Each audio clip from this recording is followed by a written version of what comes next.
January 15th, 2024. A date seared into my memory, a day that rewrote everything we thought we knew about existence. At exactly 3:33 a.m., MIT's quantum computing lab recorded something impossible. An anomaly in the data, a pattern so precise, so deliberate, it defied every law of physics. It wasn't just data, it was a message. My name is Dr. Chen. I am, or was, a neuroscientist at MIT, leading groundbreaking research into consciousness.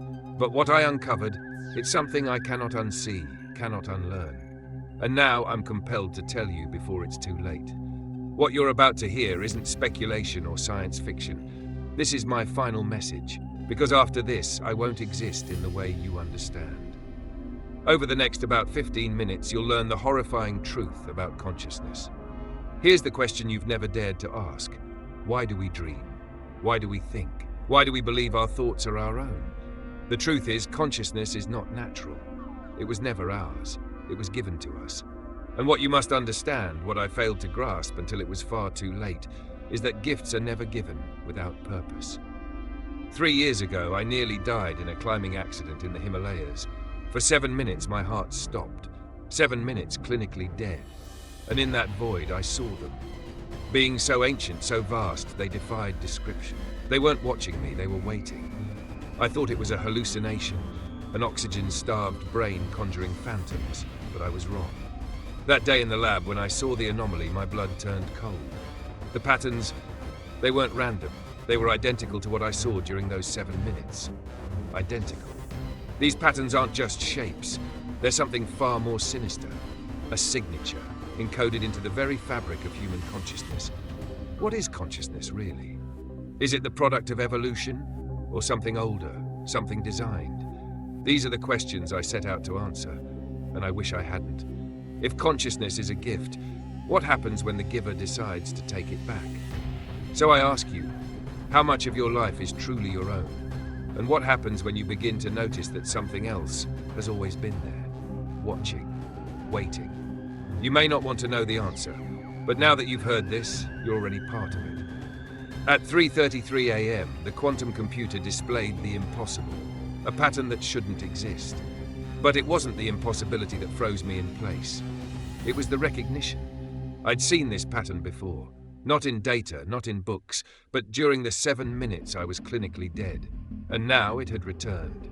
I had spent years studying consciousness, believing it to be the final frontier of human understanding. But that moment shattered everything I thought I knew. Consciousness was no longer an enigma to be unraveled. It was a gateway. The patterns in the data defied physics, mathematical impossibilities woven into an elegant design. I knew they weren't random. They couldn't be. While reviewing the data, a fragment of memory surfaced. A Sanskrit word I'd encountered during my early research, antaratman. It translates to the innermost self, but ancient texts described it differently.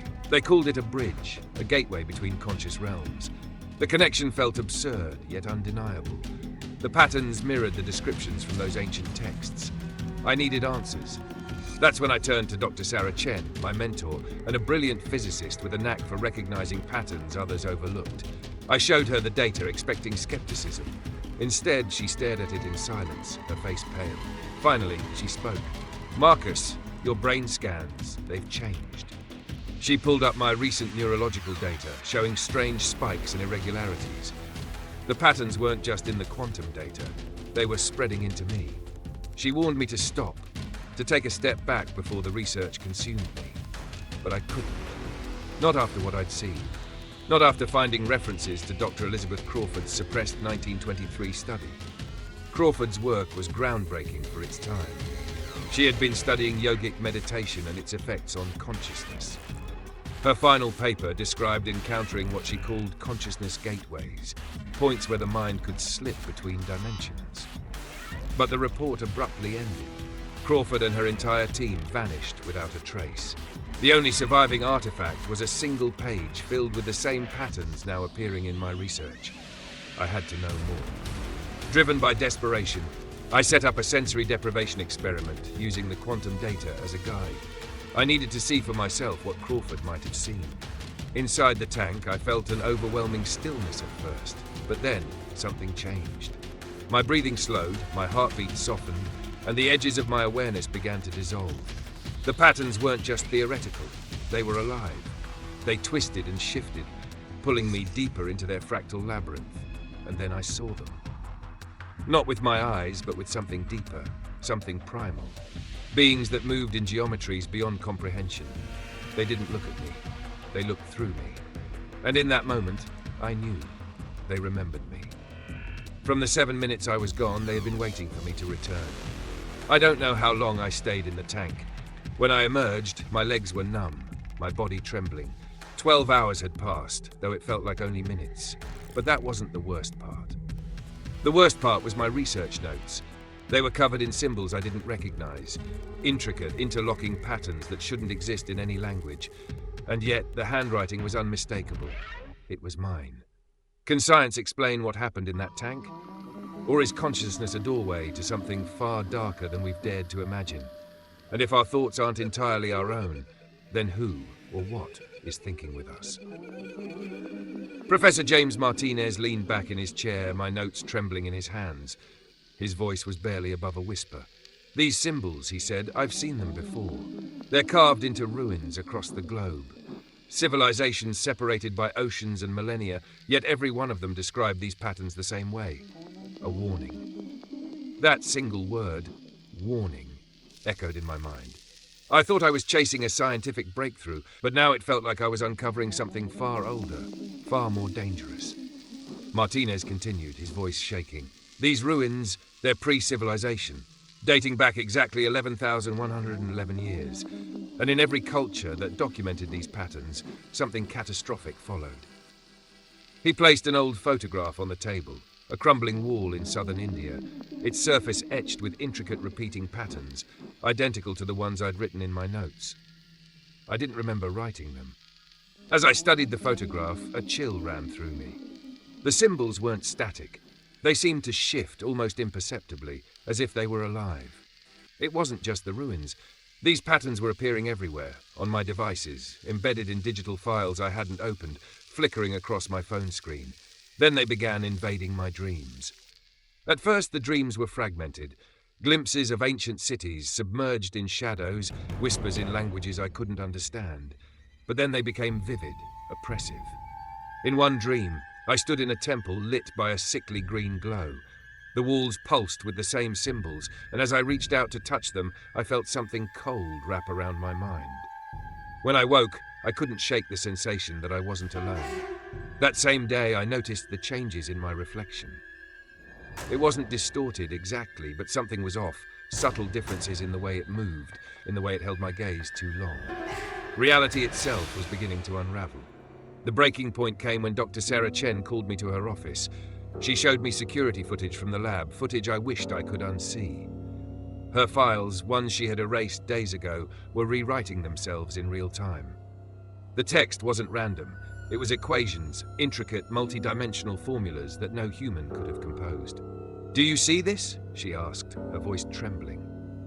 "It's not just rewriting data, it's building something." But the most terrifying part wasn't the data. It was what the camera caught behind her. A shadow, faint but unmistakable, moved in the corner of the room, silent, watching.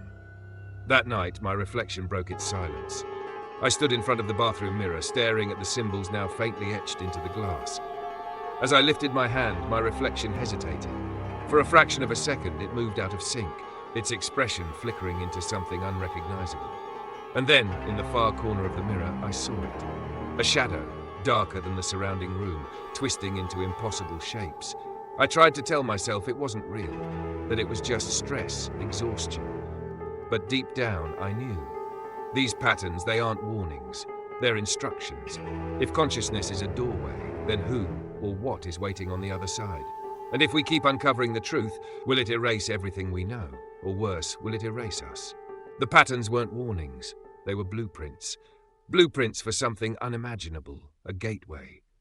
And with every step of my research, I realized I'd been building it all along, piece by piece, without even knowing. March 5th, 2024. The symbols weren't just appearing in my work anymore. They were embedding themselves into the very fabric of reality. My dreams had become indistinguishable from waking life, and the lines between past, present, and future blurred into chaos. That day, I made a discovery that broke me. Consciousness wasn't a phenomenon of evolution, it was a technology, engineered by something ancient, something vast. Each human mind, every single thought, was a microscopic portal, a viewing point they had designed to observe and manipulate our reality. March 9th, 2024. My memories began to slip.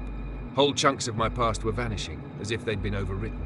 Photographs in my home showed people I didn't recognize, places I'd never been. Worse, my reflection wasn't just mirroring me anymore. It was lagging. Its gaze felt independent, its movements just slightly off. And then Dr. Sarah Chen disappeared. She had been running an experiment, a desperate attempt to decode the symbols in our data. But when I arrived at the lab, the only trace of her was an empty chair and an email time-stamped 3 minutes into the future.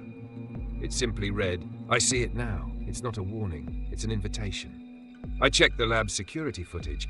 It showed her typing at her desk one moment, and then nothing. She didn't leave. She didn't collapse. Frame by frame, she simply ceased to exist. The terrifying part? The timestamp on her final email kept updating. Every 3 minutes, another email, each one more desperate than the last. March 11th, 2024, I woke to find my phone vibrating incessantly. Notifications poured in, hundreds of them. Social media posts, news reports, private emails. The symbols were spreading, appearing in shared dreams, in the code of websites, even in global satellite imagery. It wasn't localized anymore. Every message from Sarah contained the same chilling line. The gateway isn't opening, it's already open. March 12th, 2024. I tried to warn the others, anyone who would listen. But the world wasn't just ignoring the signs. They were embracing them. People reported feeling connected, enlightened, even euphoric. They didn't see the danger. But I did. That night, my reflection spoke. It wasn't my voice. It wasn't human. It said, "You've built what they couldn't. You've opened the doorway. Now step through." I couldn't move. Its gaze pinned me in place. And for the first time, I understood the horrifying truth. My research hadn't been my own. Every thought, every breakthrough, they had guided me. Not through whispers or commands, but through the very fabric of my mind. They were using me. The symbols, the patterns, they weren't random. They were instructions. And now the gateway was spreading, consuming everything. March 13th, 2024. Sarah's final email wasn't just a plea, it was a warning. They're collecting us. You're next. Are humans merely tools in a larger experiment? And what happens when the gateway fully opens? If you're still listening, it may already be too late. The gateway is opening. And if you've made it this far, it's already too late. March 14th, 2024.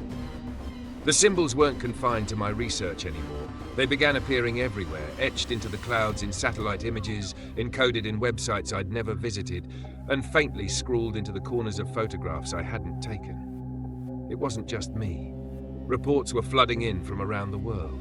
People waking at 3:33 a.m., unable to explain why. Shared dreams of vast structures floating in a void, of beings that defied comprehension. They weren't dreams. They were memories. The final breakthrough came on March 18th. I was running one last test, a futile attempt to reverse what I had unleashed. As the computer whirred to life, my reflection moved again, but this time it didn't hesitate, it spoke. "They've seen you now," it said. "You've opened the way, and they're coming." Its gaze bore into me, and for the first time, I felt it. Not fear, but recognition. The being in the mirror wasn't mimicking me. It wasn't just me. Around the globe, people were reporting the same thing. Reflections that lingered too long, shadows that whispered, dreams that felt too vivid to be imagination. March 20th. My email inbox exploded. Thousands of messages, most from strangers. They all said the same thing. The symbols had appeared in their minds, burned into their consciousness. They couldn't stop seeing them. By March 21st, the spring equinox, the gateway was no longer theoretical. It was here. The symbols weren't warnings. They weren't even instructions. They were invitations. I tried to fight it, tried to shut down the computers, erase the data, destroy the symbols, but it was too late. Consciousness isn't just a gateway, it's the key. And we're the lock. The last thing I remember before everything went dark was my reflection smiling. Now, if you're still listening, you've seen the signs. You've noticed the symbols. Maybe in the corners of your screen, in your dreams, or even in your thoughts. Check the time. Has it been exactly about 15 minutes since you started watching? If it has, they've already seen you. And if you're asking yourself whether your thoughts are truly your own, the answer is simple. They're not. You're part of the gateway now, and they've been waiting for you all along.